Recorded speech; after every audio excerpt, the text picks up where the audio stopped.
இறைவன் ஒன்று இறைமறை ஒன்று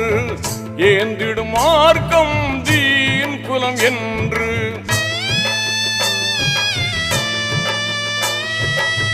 இறைவன் ஒன்று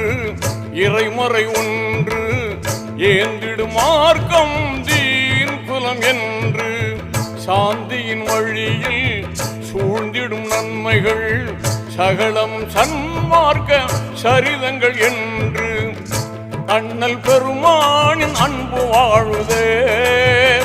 அகிலம் எல்லாம் எதிரொலிக்குதே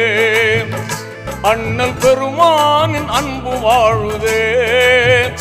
அகிலம் எல்லாம் எதிரொலிக்குதே உங்கள் மொழியாவும் வழியானதே உங்கள் வழியாவும் வாழ்வானதே உங்கள் மொழியா